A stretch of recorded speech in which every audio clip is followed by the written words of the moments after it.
I am mining investor and COVID active editor of Resource Stock Digest and Gerardo Del Real, here with my partner, Mr. Nick Hodge, who's also an investor and the publisher of Daily Profit Cycle, amongst many hats that the gentleman wears. This is the 339th episode, if you can believe that, of our weekly therapy session we call Investing in Bizarro World. We're going to talk markets, what we're investing in, how to approach a market that has run. We're going to talk gold, silver, consolidation, oil's breaking out up some 5% here on some China news.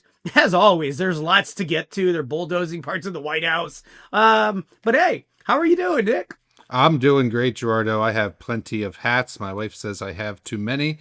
We had a crash in the gold price. Maybe we can talk about that. Bloomberg said it fell back to Earth, but anyway, if Earth is $4,000 or $4,100 an ounce, I'm content to live on that planet.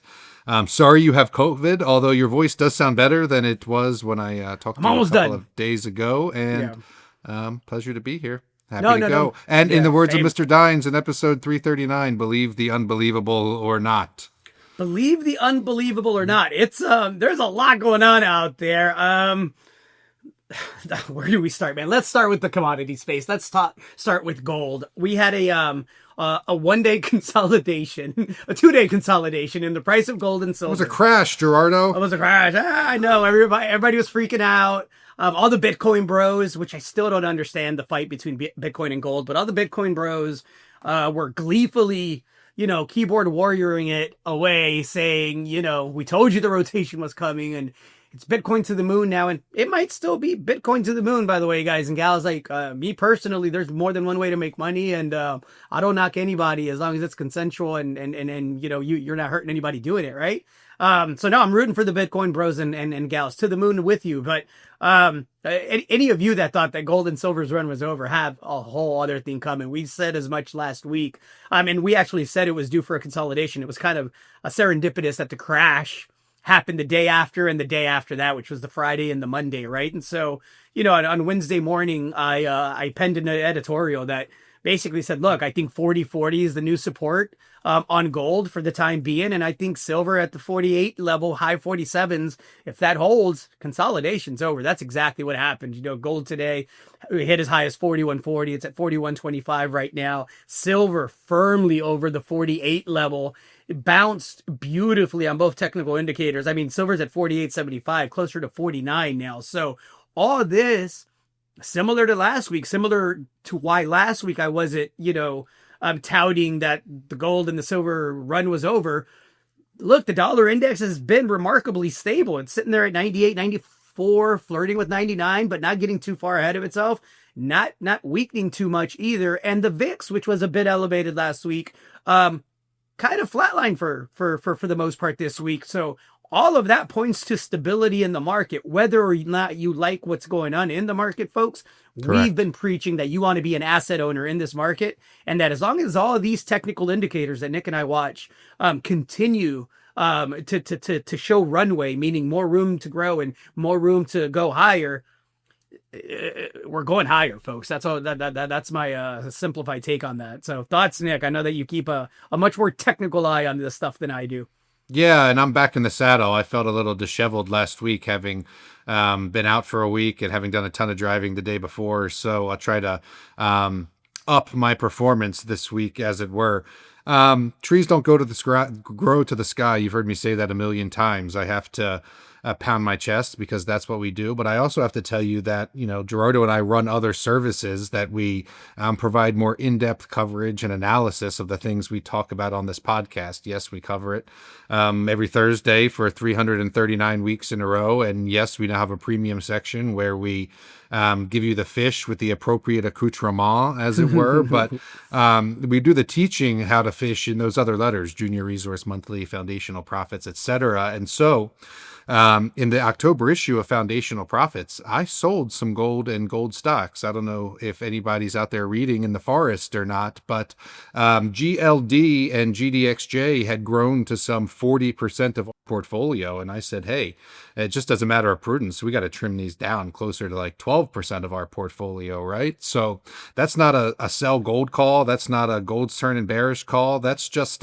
look, these gains are outsized. We're now extremely overweight. Proper, prudent portfolio management says that we got to take some off the table. And lo and behold, I was actually doing that at a gas station in Havre, Montana that Friday. 2 weeks ago, I was making those trades while we filled up the tank. But turned out to be the right call, right? Sometimes you do things for the right reason and it ends up being the right thing. I didn't know we were going to get the gold crash or the gold correction that we saw over the past week, but it definitely felt good to take those profits and bank them in the portfolio. And then we just redeployed them, which is to say that I am continually bullish on the metals complex. We just redeployed them into an ETF that's more broad-based and not as precious metals focused. It owns a little bit of steel, it owns a little bit of coal, and a little bit of base metals producer. And in that, you can sort of suss out that I see a broadening of this rally, right? Like into copper and into the base metals. And we haven't talked a lot about PGMs, but platinum and palladium are looking great. So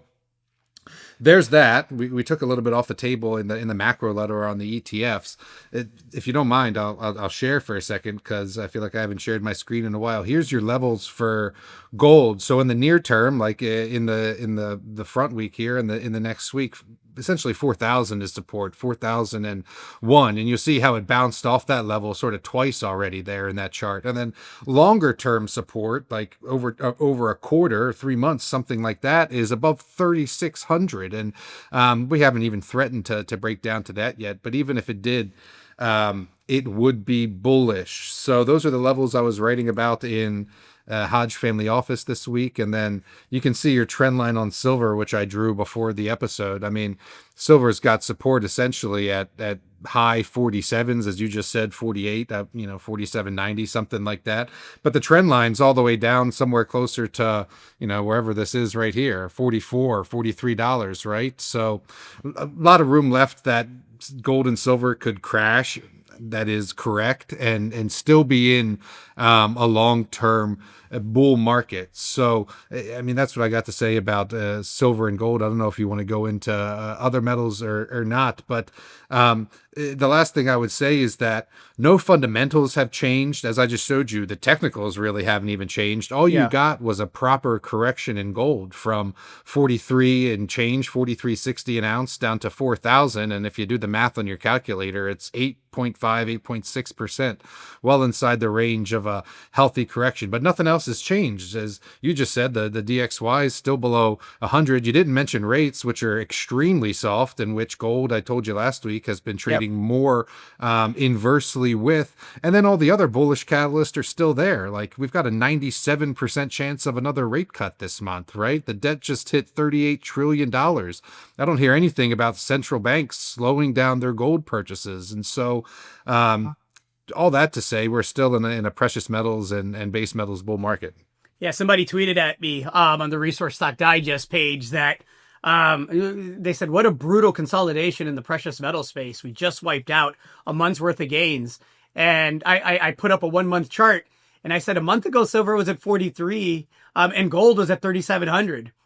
After this brutal consolidation, we're at 48 and gold is at 4,100. I said, we're still up some 10% after the drawdown. I mean, that is just a healthy consolidation that, again, if that's the new base, if my new base is 4,048, oh my God, it's going to be a beautiful end to the year and a beautiful 2026.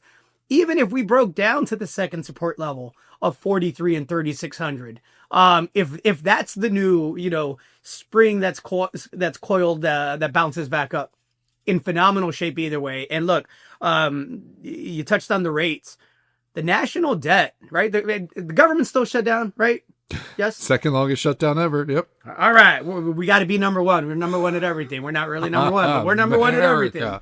It's America. It's America. Look, the national debt is 38 trillion. It was 36 in January, y'all. Where's Doge? What happened to Doge? What happened to Doge? What happened to a lot of things, right? The government's still shut down because we don't want to swear in the lady that's going to be the tiebreaker to release the Epstein files, because God knows we got to protect the pedophiles, right? I'll get me going on that. I ranted last week. I'll leave it alone this week. But my point is, fundamentally, nothing has changed. Technically, nothing has changed. If you need the narrative, and a lot of the narrative is accurate, that central banks are buying, people around the world, governments around the world are debasing their currency, that's going to continue. All of that is true. And so, the narrative and the technicals are married and holding hands happily in this case and marching forward. So I see higher prices. Now, the stock market is not the economy, is not the precious metals physical spot price, right? And I think it's a good opportunity, Nick, to talk about valuations. You mentioned taking profits in one of your services. I mentioned last week that I did the exact same thing. I took 1,000% profits at a uranium company that was a $500 million company when I recommended it, and became a $7 billion company over a couple of years.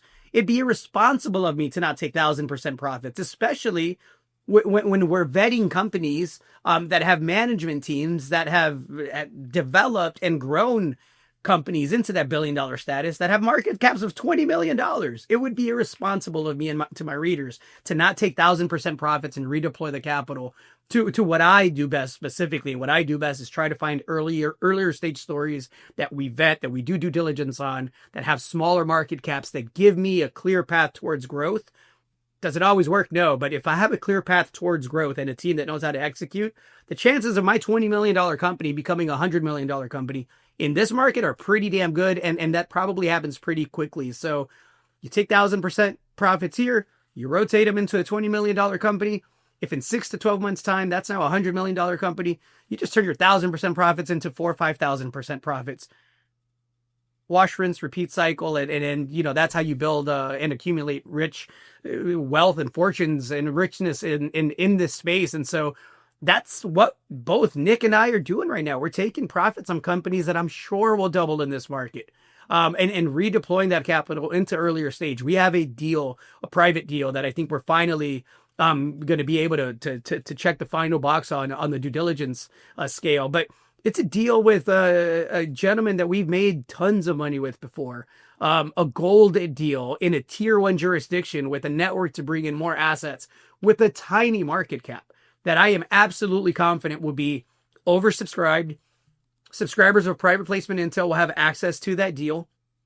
And look, we like the company and the asset enough that it'll likely find its way into one of our letters for the simple fact that we think it provides great value. That's what I am focused on doing right now. I am looking for value. I am not chasing the meme stocks. I'm not chasing Beyond Meat.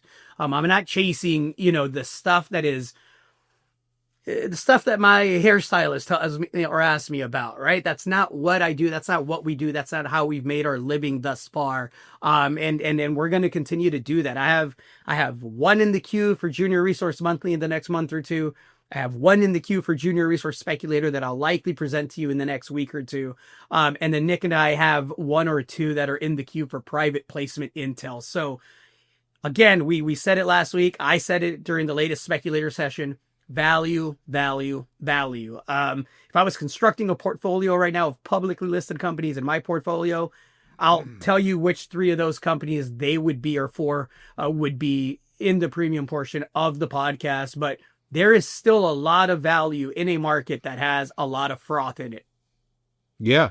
I was telling you, like, I've been doing interviews recently, and one of the easy questions to ask is, these companies have run so much. You just mentioned a uranium company that was up 1,000%, but other companies have run. We've talked about companies that have doubled and tripled off drill holes and things like that.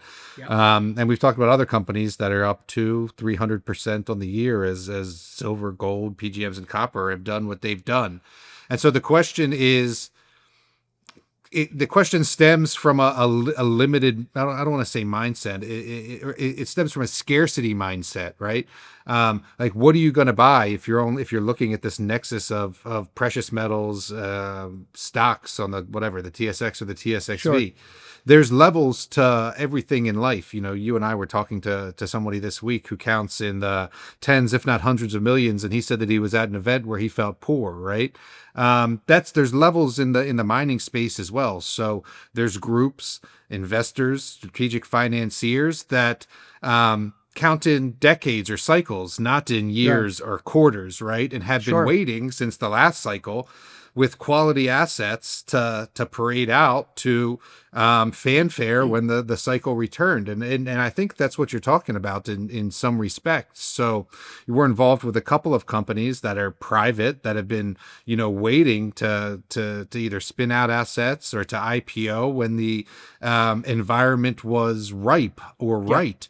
And that's one of the places you can rotate that money into, if you have those connections, if you follow someone that has those connections, and if you have the capital and the net worth to do that. And what I mean is, these assets haven't had a chance to be bid up by the market over the past year as the commodity prices increase. They've raised money privately at valuations that they've assigned, and so when they walk them out, either by putting assets into a capital pool corp, a CPC, or spinning assets out into already public companies, vending them into already public companies, or doing direct listings or RTOs to get themselves public. You have a kick at those cans if you can write checks into private placements and participate in deals that have not been bid up yet. And fortunately enough, and also because we've done a lot of work over the past Yeah. 15-20 years, we have some of those connections and we're able to participate in some of those deals, and extend the participation in those deals to those in our network, i.e., private placement intel, right? Yeah. So, and even, like you said, junior resource speculators, some of these are already public, as I just True. said, and they're vending assets in. So a lot of different ways to find value, a lot of different ways to skin a cat. You don't just have to choose from the fish that are already in the barrel, as it were. Yeah, no, and again, we're going to continue to do that. That's not anything that's going to slow down. Some of these assets are great assets, man. I'm excited to be able to recommend them and present them in private placements at $7 million, $10 million, $20 million valuations. In the premium portion of the podcast, I want to talk a bit about your most recent uranium recommendation, which I believe has like a $19-20 million valuation right now, and I think it's going to be one of the premier explorers in America for uranium in a uranium cycle that I think will be one for the books. Like, to me, that's one of the no-brainers of this cycle right now, where I would redeploy 1,000% profits and come over here and park it in that $20 million company. We'll see if they can do it again, right? And so a lot of opportunity out there. Try not to chase, folks. Know what you own. That's still important. Yeah, and look, you have an administration that, for better or worse, is now positioning itself Great with a segue. portfolio of natural resource stocks, and now potentially a portfolio of quantum stocks. They denied it. The company that was involved in that conversation came back and said, "We call bullshit. We're in active conversations. We just got off the phone with the administration." So we'll see how that plays out. However I feel about it doesn't really matter. The only thing that really matters is how I can use the trend to make myself and subscribers and family and friends a little better off financially than they were before that started happening. I am not in the position, unfortunately, to dictate whether or not American institutions should be taking equity stakes in public companies. However I feel about that, however that looks to me, I am in a position to know what a lot of those companies own. And, in one company's case, I owned it in the portfolio a month ago or so, and I took some profits on it because I didn't feel that the valuation was justified anymore. I thought it had gotten ahead of itself. I thought it was great when I recommended it, and I didn't think it was so great now, regardless of whether Trump and the administration came in and wanted a 10% stake. That actually helped me have a liquidity event, which I was able to execute on. And so, again, if you're not watching this on a day-to-day basis all day, almost half the night, then I can understand why some of this stuff might it just not make as much sense or seem disconnected. But once you're actually just doing that and connecting all the dots, it gets a little easier to identify the wheat from the chaff, as you may, right? Yeah. We should talk more about the administration. I saw the quantum computing headlines. I'm not sure if it's true or not either, but it's like Oprah giving away cars at this point, right? Like, we'll take a stake in quantum, we'll take a stake in copper, we'll take a stake in gold. I mean, that's what it sounds like, and in a That's what it very is. yeah, in a very real way, that's affecting our portfolio. You just said you had a company that was tangled up in some of that. I've had two just in the Hodge family office portfolio, and it's not a large portfolio, right? That's another thing. People own too many stocks in this sector. I think Yeah. there's like 16 stocks in the Hodge Yep. family office portfolio, and two of them have already been selected for Fast 41 permitting. It's almost like we do good due diligence and we know what projects merit advanced permitting. Imagine that. Actually, you've had more than one because you got Perpetua as well, right? And Yeah. maybe even more than that. So, Yeah, there's been a uh, few. yeah, I want to spend Yeah, some yeah. time on that for a second. I tweeted out, and we also have a reader question, so I wanted it all ties together. I tweeted out the other day the link to the Fast 41 permitting site. It's a public website. You can go on there. You can sort by sector. You can drop down to mining and hit go, and then you can see there's less than 60 projects that have been selected so far, and we just mentioned 4 or 5 of them, right? So, I mean, we're doing pretty good at picking the stocks that are getting this government support because of the merit of the geology they have, because of the prospectiveness, because of the importance to the mining and resource supply chains that we've been discussing for I'm going to cuss a fucking decade now, and then here we are. It's now coming to fruition. So go on that website, check it out, sort by mining, and you can see again all the projects that have been designated for Fast 41 permitting. One of them, as a reader wrote in, and I'm not that familiar with this project, though I did see it the day that it happened, and I tweeted out that day, look, even Montana's getting some love, because if you've been following, mining for any extended period of time, you know that it's become a little bit increasingly difficult to get permitted in Montana than it has been in other states. Yeah. And the question is this. What do you think of Hecla's, the company was Hecla's recent approval from Montana to reopen the Montanore mine in the Cabinet Mountains near Libby, Montana? Would it make Hecla an opportunity? And then he shares an article that he saw this in the Daily Montanan online, October 13th. He says that this mine previously had asbestos problems, and he's surprised that this venture was approved. Yeah, the day I saw it, it was actually commensurate with the trilogy stuff, right, in Alaska. And I tweeted Yeah. out, "Hey, man, even Montana's getting some love in this Fast 41 permitting." And then this question came in, so I took a look at a Hecla chart. I took a stroll around the website. The answer is I don't know. I mean, I think Hecla has been an opportunity, right? So, if you look at the chart of Hecla next to the GDX or the GDXJ, it's been outperforming for a month to 3 months. I don't know if I'd say point at this, Libby project getting Fast 41 permitting designation and say, hey, that's my buy catalyst, just because Hecla's a larger company. They have many producing assets in many jurisdictions, and I'm not sure how much this one approval would move the needle for them. But I would also say that if I was already a Hecla shareholder, I would definitely take delight in this Yeah. news and view it as a potential catalyst to have more production in the future in an area that, as the reader notes, was questionable because of previous asbestos problems or whatever. I would also say that go to that website that I mentioned earlier. We can put a link up in the description of this podcast, and look for companies who are more concentrated on a single asset or two that are getting this Fast 41 permitting. That's going to move the needle for those Yeah. companies more than it is for a producer that has many producing assets.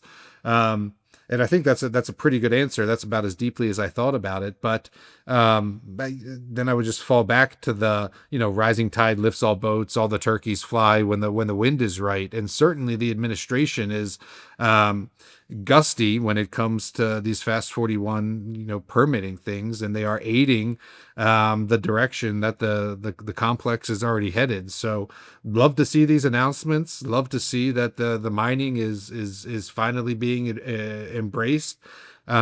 But still have a long way to go. And this sort of relates to the first part of the discussion we had with the pullback in precious and base metals, is like we're not anywhere close to incenting the sort of supply we need to come online to make a dent in the Chinese production and refinement and secure the things that we need for our own military and industrial needs, right? So by that measure, I think there's still a long way to go in terms of government support, et cetera. Yeah, and a note there, right? We're not only not anywhere close to securing enough supply to meet the demand that's coming on or the demand that exists now. Separately, independently from that, we're also wanting to stockpile a national reserve, right? Like a government bank, a resource bank, in essence. And that part of the story hasn't even commenced yet because we haven't done step one, which is secure enough supply to just meet the current demand for what we want to do. That's going to be step one. Step two is going to be the demand shock of, oh, and by the way, if policy holds true with the next administration and the one after that, now we're going to stockpile this much to make sure we never fall decades behind China and other countries. And so the demand that's, again, and I said this last week, but the demand that's not being factored into analyst models, I think is going to stun a lot of people. And it's going to really provide some real good tailwinds for those of us that are doing the due diligence, that know the teams, that know the geologists, that have assets that are still private, that are coming, to the market here soon, and will continue to as this cycle develops. So no, buckle up, folks. It's going to be a fun couple of years. We are nowhere near the top in precious metals. Copper, which we haven't touched on, copper had a phenomenal week this week after, a slight pullback on the spot price down to the 470 level, hit 491, 492 earlier today, above 5 in the futures. And so copper's looking healthy to me as well. You already talked PGMs. I want to note oil. Oil had a move here in the second half of the day today, up over 5%. And it's up on a report that Chinese state oil majors are suspending Russian oil purchases over fears that there will be new U.S. sanctions. And look, am I an expert on China or oil or Russia? Absolutely not. But I do know that these sanctions and these tariffs are causing havoc all around the world, right? Whether it's here in the U.S. for our cattle ranchers, which Trump was talking down to. I don't know how that's going to play out here over the next election cycle or two for the fine folks on the right. But he basically said, if it weren't for me, I don't have it here verbatim, but if it weren't for me, you would be doing what you've done for the last 20 years, which is horrible. My tariffs are the only reason that you exist. And something, right? And I just couldn't believe that that's how he was talking to his base, right? And then I sat there and I went, oh, Gerardo, come on. You couldn't believe that from this guy? And I found myself feeling silly that I was surprised by the tone, because I know, like I've told you a million times, neither side really cares about us, guys. Like, they only care about themselves. It's why you don't have the Epstein files. It's why only the richest of the rich get the tax breaks. It's why Trump just pardoned a gentleman that was in prison. Oh no, that Santos was so 3 days ago. Yeah, Santos was ripping off veterans, taking the money from money he raised for combat war veterans and going and buying dresses and glasses for himself. Did 3 months of a 6-year sentence and was pardoned by Trump, right? Well, that was 3 days ago. One of the founders of Binance just got pardoned. And this is a guy that went to prison for helping provide the platform where terrorists and drug cartels were laundering money. He went to prison for laundering money, helping launder money for some of these groups.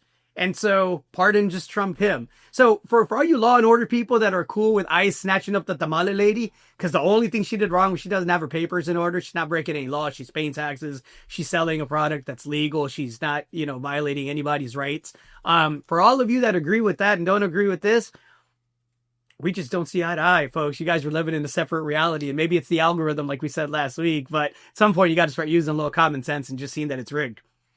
Yeah, I mean, no doubt he would talk to his base like that. And I was touching on some of this last week with my trip to Montana. I don't want to get back into that. Yeah. As you say, like, they don't care about you, right? So they'll do whatever they need to. Like, they're buying Argentinian beef now and not American beef while those guys are struggling. And they tell them to go pound sand. You had on this sheet here, the private credit defaults coming, and I know you mentioned the community banks last week, and I was Yeah. saying I still own capital markets. I was telling you about an ETF Yeah. that doesn't own banks, but it owns exchanges and indices and indice providers and things like that. And I wanted to touch on that for a second because I think both our brains work in a weird way. And then you said they don't care about you. That's one of the reasons I own that ETF and not the KRE, which is Yep. and the regional bank thing, and not the what is it? Oh God, XLF, the SPDR financial thing, because those are banks and smaller banks, and they will let those fail. I was reading something earlier this week about the Obama era and the bailout of the banks and the troubled asset relief program and all of that, and it made a point that I hadn't really thought about before, and it was saying they didn't really bail out the banks, right? They certainly didn't bail out the common man and woman. What they did is they bail out the creditors, right? And earlier I said there's levels to everything in life, Yeah. right? It's like Game of Thrones, the Iron Bank, right? So they won't let those big international entities fail, the credit providers, the exchange providers, the credit rating agencies. That's why I own that ETF and not the smaller banks, precisely because they don't care about you. And there is a class that they care about. And going back to Trump and the farmers, and going back to Trump and whether it's, socialism to invest in these companies, I said it a couple of weeks ago on this podcast. Like, I missed out on a lot of money in my 20s, Yeah. pointing fingers and saying this isn't right and it doesn't need to be done that way. And do you think Nick Hodge in Baltimore and the Outsider Club changed a fucking thing about the system? No, they did not. Did Nick Hodge start making more money when he said, fuck it, I'll play the game they give me and I'll understand how that works? Yes, Nick Hodge made a lot more money when he did that. And that's just what I'm talking about here. Just parsing that out, putting your capital in the places that are going to be protected or insulated, and playing the game in spite of what they do and how they don't care about you, right? So own the Iron Bank and not the Podunk Regional Community Bank, because they don't give a fuck about Podunk. You know what I mean? Yeah. No. Well said. Anything else on the markets that you want to chat? Because there's a couple of like they did this past week has brought like some great movie making material that I'm excited about. I know it's not going to happen right away, but the next couple of years we should get some blockbuster films with some phenomenal actors that should entertain me. Get into it. The Louvre, the famous Louvre, was robbed for $103 million. It's 2025. I can't believe that these guys were able to pull up with a vehicle-mounted mechanical lift. They gained access to the Gallery of Apollo via a balcony close to the river. The ladder goes up to the first floor windows. Two of the thieves get in by cutting through the window with power tools. They threaten the guards. The guards take off running because they ain't dying for, the crown jewels. They cut through the glass of two display cases. They jump back on the lift. They come back down.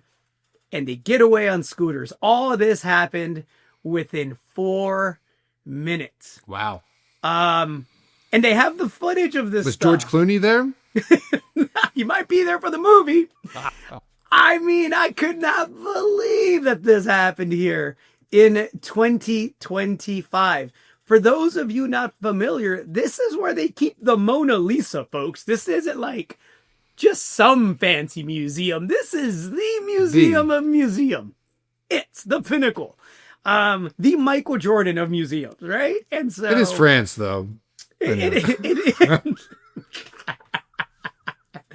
Oh, man. Look, so the theory, according to authorities, is that the robbers were under orders from a criminal organization. Well, no shit, Captain Obvious. Yeah. Like, you think somebody just decides that they're going to go rob the Louvre because it's the easiest thing on the planet?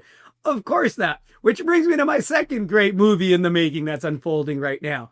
The FBI, who won't release the Epstein files, and Kash Patel, who was the biggest proponent, got elected, and had a lot of support on the release of the Epstein files, but all of a sudden can't recall and doesn't know, and there's just nothing there to support the theory. They arrested about 30 people today in an international gambling ring, and amongst them, a current NBA coach, a current NBA player, Chauncey Billups, yep. and former NBA players, and some crime figures, crime organizations, mafia related folks, and so it, when I'm reading the details of this, I'm going. The basketball player Terry Rozier, who was arrested, this is a guy that's made over $100 million in his life. Chauncey Billups is an active coach for the Portland Trailblazers and known around the league to be like one of the most like well-rounded, well-spoken community leaders within the Portland area. And so, look, innocent until proven guilty, right, is the way that it should be. And so let's let them defend themselves and go to court and have their say and have their day. But it looks away, right? It most absolutely looks away. And some of the details they had, they said they had tables that could scan the cards. So when you put your hand down so nobody sees it, the table actually underneath has got a scanner and it's scanning it and it's sending it somewhere. They had a way to relay it back. And just all sorts of stuff that I'm not a gambler, so I just would have never thought of, but sounded like it was pretty sophisticated. Well, enlighten me, because I saw the arrests and I've been busy, and I know you have too, but it sounds like you know more about this than I do. They weren't gambling on basketball? It was like gambling? It's gambling, like poker games. Oh, I thought they were like fixing games or something. Well, some of the games are poker games, and some of the allegations are of players throwing games to come in under the spread, and that's where they say that the mafia had certain players and certain coaches, on the payroll. In essence, bribing them or extorting them to tank on plays and tank on points, so they could come in or over. And the not funny thing about this was I was watching this on ESPN and there was a DraftKings ad at the bottom of it while the report was being told. I was going to get there immediately. Yep. And the irony of the reporters sitting here talking about how this cannot happen in America, right, and professional sports, while there's a big ass DraftKings logo at the bottom of the page, the screen. It was just like so 2025 for me. It was like, that is exactly where we are as far as society goes in hypocrisy, right? Like we've talked about this on this podcast before, how I think America and society is grooming the next set of degenerate gamblers. And I think it's going to become an epidemic in this country more and more. And we're seeing it. The numbers bear it out, right? But yeah, the hypocrisy there, man. Yeah, get it. We've talked about this on the podcast a fair amount. I've talked about the DraftKings and the other ways to bet on sports. This has been coming for a while. I remember seeing some sports betting deals back in the 2015, 2016 era, where the technology became available to track these players individually. And so you could start doing bets on individual plays in the game, the performance of individual players.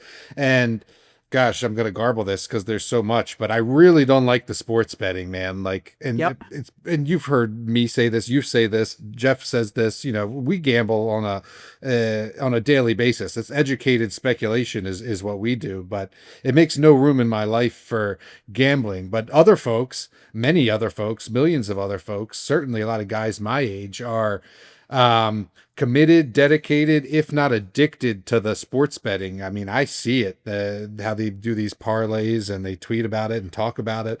And I largely have no idea what they're talking about because I don't do it. So a couple of other things. It's a function of this YOLO lifestyle that we've been forced into with the inflation and the lack of upward mobility and the K-shaped recovery and the wealth inequality and the feeling of these millennials and young Gen Xers and whatever we're calling the new fucking generation, Gen Y or whatever. Labubus. That they feel. I call them the Labubu generation. That's funny.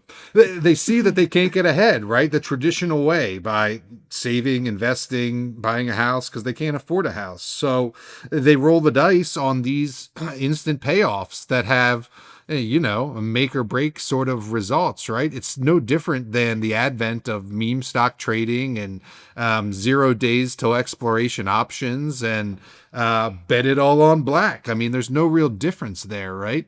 The other thing is, some of this has been known, and we've seen more than inklings of this from the NBA and other sports. It was just a couple of weeks ago we were talking about who the fuck was it? Steve Ballmer having a zombie corporation that they were using to pay a player to Kawhi cheat Leonard, yeah. to cheat the salary cap. And in that discussion, I'm pretty sure we brought up Mr. October this year, Shohei Ohtani, right? Who was clearly fucking gambling on the sports. Like I said, that interpreter is well off and retired and set for life, folks. Don't worry about him. He is good.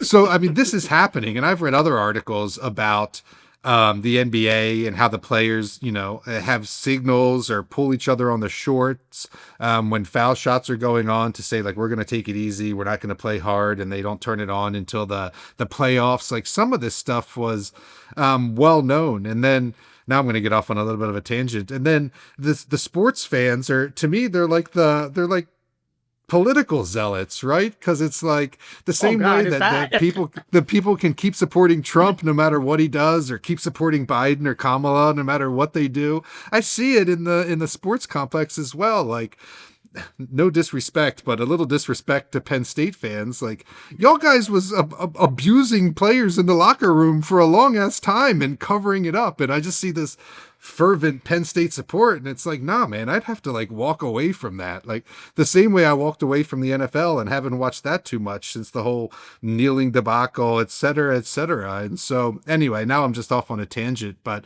clear to see the advent of gambling, how it was going to impact sports, how it causes addiction, and how people get wrapped up in it. And then bringing it back to your point, yeah, man, I happened to have on, like, I don't know what it was, the Fox pregame show for the NFL this weekend. And the commentators are now talking about it. Like, how the head guy is always on the left and he's got his dumb people who provide the laugh lines on the right, and he's got to bring it back to seriousness. Like, that guy now gets paid to say, and you can bet on today's game on DraftKings, da-da-da-da-da. It's like, come the fuck on, man.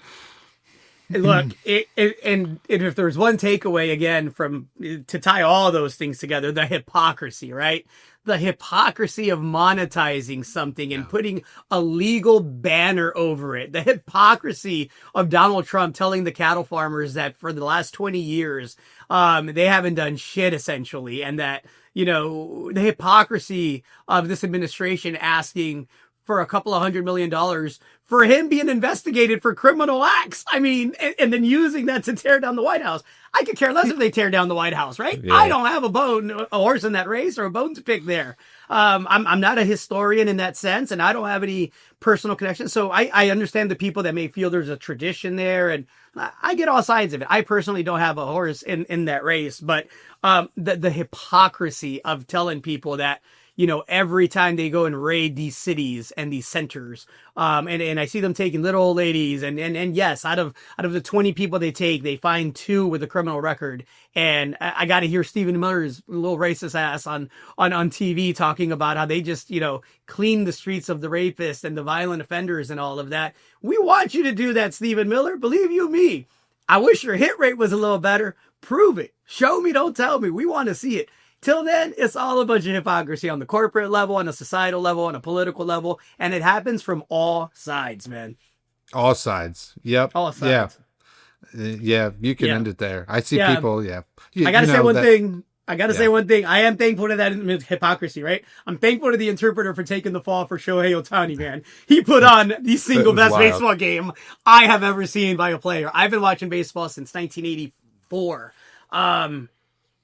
The guy came out and pitched 6 innings, pitched into the 7th, struck out 10, held them scoreless, and then went back and in 4 at-bats, hit 3 home runs and drew a walk. I mean, that is absolutely insane, right? So somewhere I hope his interpreter got another annual bonus for just giving us that game, because that wouldn't have happened if Shohei would have got caught. And if he didn't have the foresight to have a fall man, Lee Harvey Oswald ready to take a bullet for him, right? Because that's clearly what happened in that case, in my opinion, allegedly. Right. No, anyway, wild times out there. Lots of people have remodeled the White House. I don't know how it's being paid for, but I'm tired of the tweets that say, how can this end well? Or what could possibly go wrong? Or the ones about the White House where if metaphors don't write themselves, and then, you see the people come back like The Clintons like looted the White House when they left and remodeled some shit. Like, come on, man. Like, it happens. Stop. Like, fucking stop. I do got to ask you one thing before we get to the premium portion. I know we're running long, but it's that kind of time, right? It's 2025. Yeah. And I got to tell you about the Chilean Chaku traps. I got to tell there, you. there you go. So we're going to be a tell me. folks. You guys get comfy. Just a question. Read a report that the administration now wants to ask the Supreme Court whether or not people that regularly smoke marijuana should be allowed to own guns. Thoughts on that? Oh gosh, that's putting me on the spot. I mean, it's legal substance. You should be able to own a weapon, provided that you don't have other, convictions, gun-related convictions, violence-related convictions. Yeah, what's the difference between cannabis and alcohol? If anything, alcohol is more likely to persuade your judgment to use a weapon or to make you violent than being couch locked with some indica on the couch with your Glock. So, yeah, and that's it. I mean, yeah, if it's a legal substance, then I think you should be allowed to own a weapon. Yeah. Well, I hope the Supreme Court rules in, if they review it, right, rules in that way. Because, I mean, that's a slippery slope. Is Adderall a drug? Is alcohol a drug? I mean, if they rule that, no, you shouldn't be able to, there you go. There go the guns for everybody. Hey, most of this country's on something. Oh, sure. 100%. Yeah. I forget the numbers, but yeah, tens of millions on antidepressants for sure, which is more concerning to me than marijuana. Yeah. All right. Yeah, just wanted to get your thoughts. You got to talk to me about these traps, man. Yeah. So I read these articles about antiquity and ancient whatever and how we evaluate them and find new things. And it relates to geology is one of the reasons I'm interested in there, because they use some of the same techniques, geophysics and mapping and satellite data and things like that. So I was reading this article about these Chilean Chaku traps, CHACU. These are essentially big stone walls. There's one on the left that makes like a big V. That's like 100 meters long. And then one on the right that's like 90 meters long. So that's like a football field or more, right? And then they funnel down into a V, and then they dump into a trap, right? So the theory is that these ancient hunters used to run llamas or alpacas or whatever into this trap from far away, and then they would funnel them down into this V, and they would fall into the containment trap where they would then harvest them to get their meat. What's interesting to me is that until last week, there was less than a dozen of these traps known to us, to modern humans. And This guy did some analysis, satellite imagery analysis, and found like 76 new ones, which is more than a dozen by a couple of factors, right? And not only did he find 76 new ones in Chile, he found another 100 more further to the south in the Camarones Valley. And so I don't know what that means, except that there's a lot of shit out there that we haven't found that we're now starting to find with modern technology. And I would be cautious. I mean, that's a lot, right? 12 to 76 to 100. I would imagine some of those are on prospective geologic land, and we know how that goes, even in South Dakota, United States of America. So for that reason, I was interested in this because it's a lot. I mean, you think they're going to have to protect these areas. They're going to excavate these areas. They're going to, get the scientists in there, et cetera, et cetera. So it's fascinating to me. God, we're a fucking awesome species. We were making these traps, a long ass time ago to harvest these things, but I wonder where else they're going to turn up and what else we're going to find. So that's that Chilean Chaku traps. I thought that was pretty freaking interesting, and I thought it was fascinating how many more we found just with using basically like Google satellite imagery. Very interesting. That's incredible. I mean, it kind of like underscores the amount that is to be discovered yet, right? That hasn't yet been discovered, that people didn't think to look. And I think that's a good segue into the premium portion of the podcast. We're going to talk about discovering and looking for stuff. Thank you all for hanging out today. It was a long one. My name is Gerardo Del Real, along with Mr. Nick Hodge. Hope to be COVID-free next week. Glad y'all hung out with us this week. Please be safe out there. Take care. Have a great end to your month. We'll see you here before the end of October, obviously on the 30th. Take care, everyone. See ya.